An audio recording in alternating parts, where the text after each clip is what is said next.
Hello and welcome to Red Reader. Today we have three stories from r/malicious compliance. The first one is I can only sit in the dining room if I'm eating food. A long time ago, I mean something like 35 years plus, I was a wee little 14 to 15 with a bit of a smart ass attitude. I worked at the local pizza place and generally liked my job. My manager was a young 18/19 lady that the team would get high and drunk with after work and typically just hang out and partied all time at her apartment. Well, the owner decided that she was a little too young to be the manager, so he demoted her to assistant and hired a new general manager. We will call him Mr. Smith. Mr. Smith ended the employee discount for food and ended our perk of getting to eat messed up orders because he thought that we messed up all the time on purpose. Plus he liked to eat anchovies right out of the can. Gross. So he was all around not very popular with the kids on the staff, including me. Another rule that he put in place was that during our breaks we could not sit at any of the tables in the dining area unless we were eating something, but he never specified what we had to eat. Cue the malicious compliance. At this point in history, another pizza chain that was famous for avoiding the noise opened up a test pizza delivery place called Pizza Dispatch. This was a test to see if people would still like the pizza under a different name. The pizza were 100% the same, the ingredient even had the original chain name on the boxes. So one night during a really busy shift, I was told to go on a break in 15 minutes. So I went to the payphone. We weren't allowed to use the store phones for an official business, and called up Pizza Dispatch. They took my order, didn't believe that I wanted it delivered to a different pizza place, but after I explained the situation, they were game. The guy probably didn't believe me still, but they delivered. They even expedited for me. So 15 minutes goes by, and I go on a break, and I sit in the closet that we had for a break area until I hear Mr. Smith ask, "What the F are you doing in here?" The delivery guy reached into his bag and said, "I have a delivery for J.C. Mason."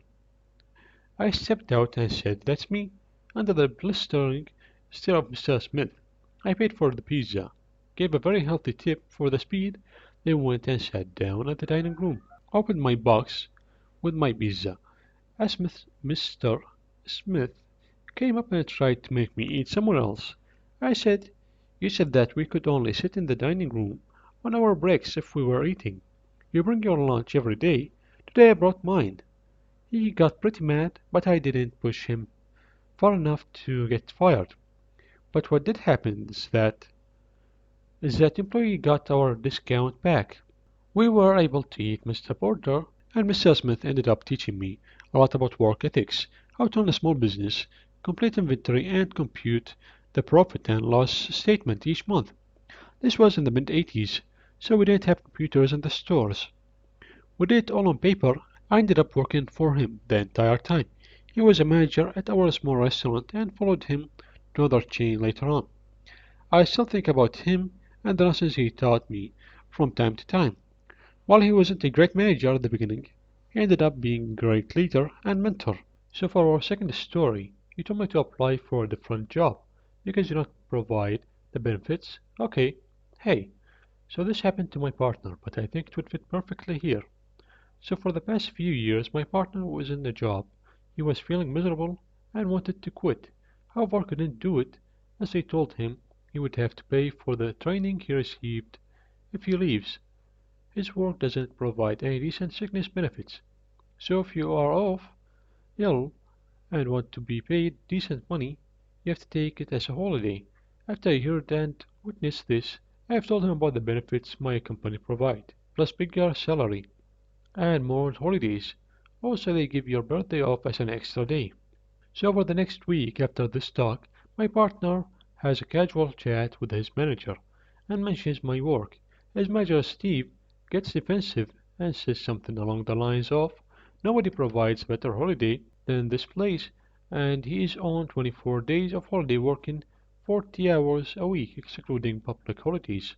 My partner, who waited for this moment, informs him that at my place the lowest position provides 26 days holiday plus public holidays plus flexible working hours on top of fully paid sick leave, so you don't have to lose any money if off, and medical cover while working 30 hours a week.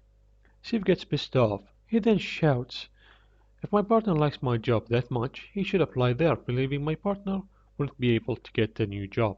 Well, this week my partner handed in his resignation letter as he got the position in the company I work for, and now he has to do less work and gets more holidays, money, and proper benefits while doing Monday to Friday. His work was shocked and tried to negotiate by saying they can generously offer him doing 12-hour Saturday shifts on top of his usual ones without extra pay. As this offer was too generous, my partner had to decline and stick to his current notice. I'm sorry, but that's a little too generous. I don't feel I deserve that extra work. I'm gonna take this other job with less work and more money benefits. Damn, dude. As for the third story, always let karma have her last word, and always follow the rules at custom borders. A few years ago I lived in Germany, EU, and wanted to spend winter holidays in my homeland, Serbia, which is not in the EU. I packed my three kids on my back seat. The twins were less than 2 years old, and the elder daughter was 7. I drove from Hamburg to Hungary, where I had to cross the border to enter Serbia. However, due to the holiday season, the line with cars and buses was more than 1 kilometer long. The waiting time was several hours.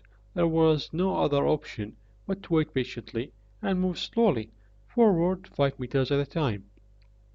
As the time went by, my kids got restless. I had to feed them, change their diapers, calm them down. Any parent who travels with toddlers knows this situation well. As I was focused on them, I didn't notice that 2 buses went through the border and that I had to move my car forward for some 30/40 meters. 3 cars behind me used this opportunity to slip by and get in front of me. By the way, such a thing is not allowed before custom borders. I noticed it and went out of my car. I said to them that their conduct wasn't fair.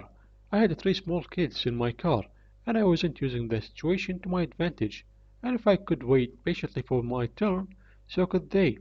But they all ignored me. I didn't tell them that this conduct is illegal, as I thought that everyone knew this. There were several signs that warned the drivers not to drive around and past a car in front of them. I didn't have time or energy to argue with them, so I got back into my car and thought if I could wait for 6 hours, then I can wait for another 30 minutes. Some 15 minutes later, 2 custom officers patrolled down the line of cars for some reason unknown to me. Probably routine, I cannot tell. I looked into each car, and when they saw my toddlers on the back seat, one of them told me that they would immediately open the second gate to speed the things up. Hungarians are great, aren't they? 3 drivers from those cars up in front of me heard this. They were outside having a smoke and rushed back to their driver's seats. I knew what was coming. I started the engine and let the 3 of them block my way, cut me off and parked at the front of the second, newly opened gate. I slowly left the first line and parked my car behind them. I had the gut feeling that my sister Karma, the B of B's, was about to act. Those 2 customs officers saw what happened and led the 3 cars through the gate, but they also told them to park their cars at the lot inside the customs border. Anyone who ever crossed the Hungarian-Siberian border knows what that means. They were going to search all 3 cars and their passengers and baggage thoroughly, which means hours and hours of waiting, answering endless questions, and packing, and all sorts of annoying stuff. When I arrived at the gate, the customs officer greeted me and asked for our passports. What's the purpose of your travel? One of them asked. I told him I wanted my kids to spend this Christmas with their grandparents in Serbia. He stamped our passport, greeted me, and wished me a safe travel and Merry Christmas. As a Christmas gift from my kids, he promised that he'd keep the 3 cars at the customs border for the next 6 hours at least. and that they'd have to pay a really nasty fine for the misdemeanor. The second custom officer said, "I hope you enjoy your stay in Hungary, ma'am." "Oh yes, I did, officer. I surely did. Consequences of your actions. Right over here, please. Enjoy your stay in Serbia, but later, much, much later." Yeah, they deserved that. They for sure did. Anyways, that's all for today. I hope you enjoyed it, guys. Take care, everyone, and let's see you next time with a new episode.